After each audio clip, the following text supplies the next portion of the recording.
नमस्कार, बिहारी मैथ वाले में आपका स्वागत है। पार्ट 7 लेके आए हैं। पार्ट 7 में जो हम आपको डील करेंगे वह एचपी के बारे में डील करेंगे।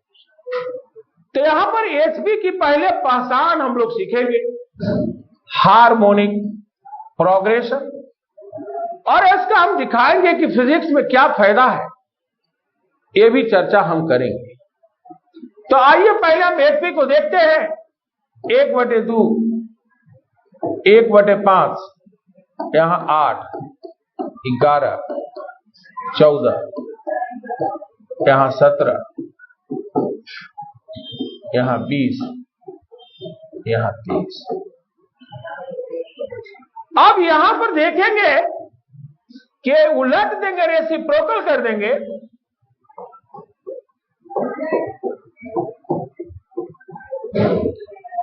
तो ये हो जाएगा। अब यहां पर कॉमन डिफरेंस आप देख सकते हैं 3 का है। यानी इससे आप Tn निकाल सकते थे कि यह 3n-1 है। यानी HP का Tn बराबर यहां 3n-1। यहां पर आपको समझने में कोई ढंग का दिक्कत नहीं हुआ और आपने बिल्कुल अच्छे ढंग से सीख गया है। अब हम इसको सोचेंगे, क्या Sn का फॉर्मूला है? नहीं, HP का Sn का फॉर्मूला नहीं है। लेकिन यहां पर HM आपको सीखना है, क्योंकि आपको फिजिक्स बनाने में यहां पर HM की जरूरत पड़ेगा। तो यहां पर हम पुनः विद्यार्थी को अर्थमेटिक मीन, ज्योमेट्रिक मीन और हार्मोनिक मीन, यह तीनों की हम चर्चा करेंगे। अगर A और B दो है तो अर्थमेटिक मीन हो जाएगा A + B/2, ज्योमेट्रिक मीन हो जाएगा √AB और हार्मोनिक मीन हो जाएगा 2AB। यहां देखो मैंने कुछ लिखा है, वो पार्शियल लिखा है 2AB, और एक बार में हमने B को छोड़ा, फिर A को छोड़ा। अगर यहां पर 3 टर्म है तो इसकी arithmetic mean A + B + C/3, और यहां पर तुम्हारे पास थर्ड रूट ऑफ ABC हो जाएगा। और यहां पर जब हम लोग सॉल्व करेंगे तो 3ABC, और A को छोड़ते हैं तो BC, B को छोड़ते हैं तो AC, और यहां AB। इसी ढंग से अगर हम 4 का लेंगे तो यहां पर 4 का लेंगे तो यहां पर ABCD, यानी A + B + C + D/4, fourth root of ABCD।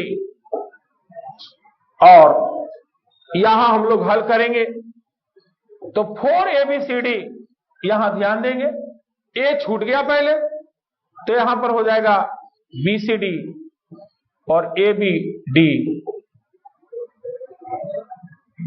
ACD और ABC। यानी एक से एक तक छूटते चला जाता है, यानी यह पार्शियल बन जाता है। क्या बन जाता है?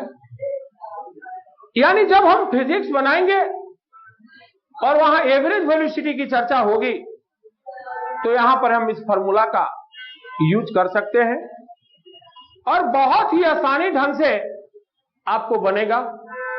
इसमें आपको कोई दिक्कत नहीं होगा। यहां पर हम इसको रेशियो पर भी ले जा सकते हैं। तो आइए हम लोग फिजिक्स की भी तहकीकात यहां पर करेंगे।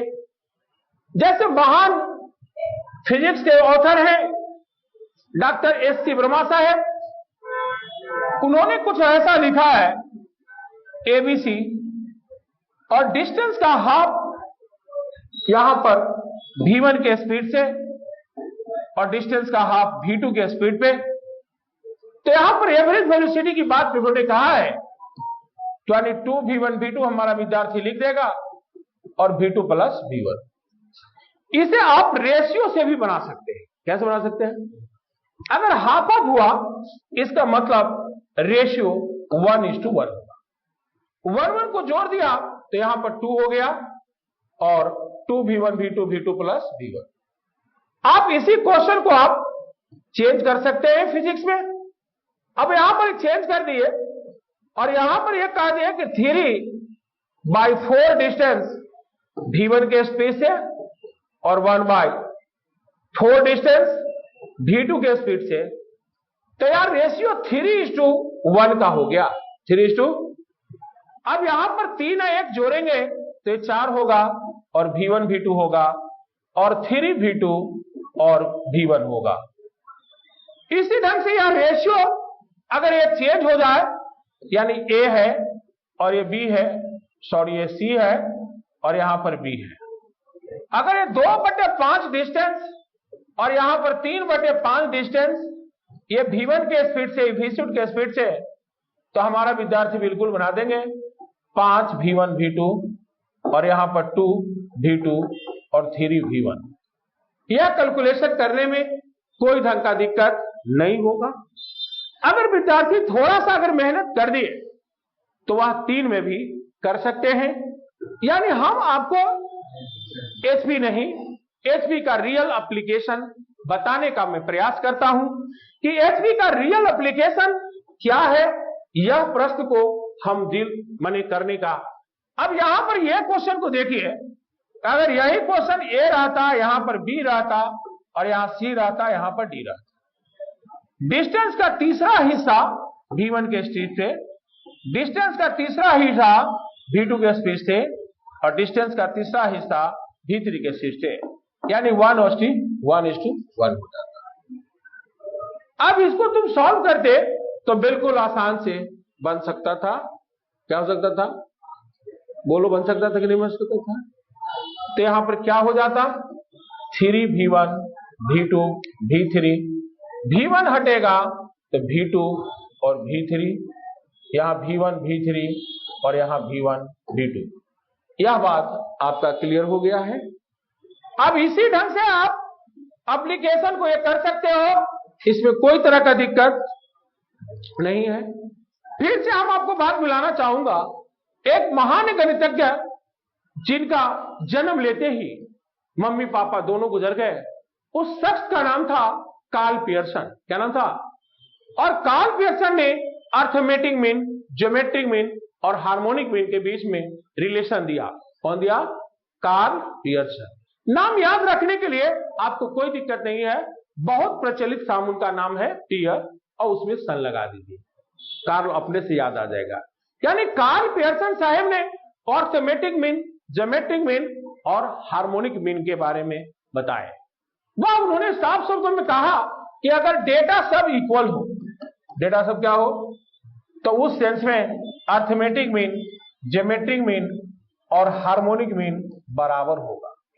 अगर ए बराबर बी नहीं हो तो सबसे बड़ा अर्थमेटिक मीन होगा, फिर ज्योमेट्रिक मीन होगा और फिर हार्मोनिक मीन होगा। यह बात उन्होंने बताया। यानी इससे आपका क्वेश्चन आ सकता है और सहज ढंग से तरीका से आप क्वेश्चन का जवाब दे सकते हैं। लेकिन इसका काट आपको एक और है, वो है इक्वालिटी। तो हम लोग यहां पर चर्चा करेंगे, इक्वालिटी का भी चर्चा करेंगे, यहां पर अर्थमेटिक मीन, ज्योमेट्रिक मीन और हार्मोनिक मीन का भी चर्चा करेंगे। यानी आपने यहां पर 3 चीज आपने सीखा, अर्थमेटिक मीन, ज्योमेट्रिक मीन और हार्मोनिक मीन। यानी आप तीनों चीज को हमने देखा कार्ल पियर्सन से। अगर हम इसको ग्राफिकल अप्रोच से देखना चाहें तो यह वाला ए है और यहां से यहां तक बी है। यहां पर हमने सेमी सर्किल खींचा, ये तुम्हारा अर्थमेटिक मीन हो गया और ये ज्योमेट्रिक मीन हो गया और ये तुम्हारा हार्मोनिक मीन हो गया। तुम्हें याद होगा कि 9th क्लास में टीचर तुम्हें बेहतर ढंग से नहीं बताते थे। वह प्रश्न था कि 3.2 रूट अंडर को नंबर लाइन पर दिखाइए। आपको कुछ नहीं करना है, इंटू 1 कर देना है। यहां पर 3.2 हो गया और यहां पर 1 हो गया। अब ये सेमी सर्कल ले लेंगे, ये वाला हो गया अर्थमेटिक मीन, ये वाला हो गया ज्योमेट्रिक मीन और यहां से इस पर परपेंडिकुलर डाले, ये हो गया हार्मोनिक मीन। फिगर से साफ स्पष्ट है कि अर्थमेटिक मीन बड़ा है ज्योमेट्रिक मीन से और ज्योमेट्रिक मीन बड़ा है हार्मोनिक मीन से। यह बात आपके क्लियर हो गए। अगर ये दोनों डेटा बराबर होगा तो जो अर्थमेटिक मीन होगा वही ज्योमेट्रिक मीन होगा, वही हार्मोनिक मीन होगा। अब पार्ट 8 लेके आ रहे हैं, तब तक आप वीडियो को देखते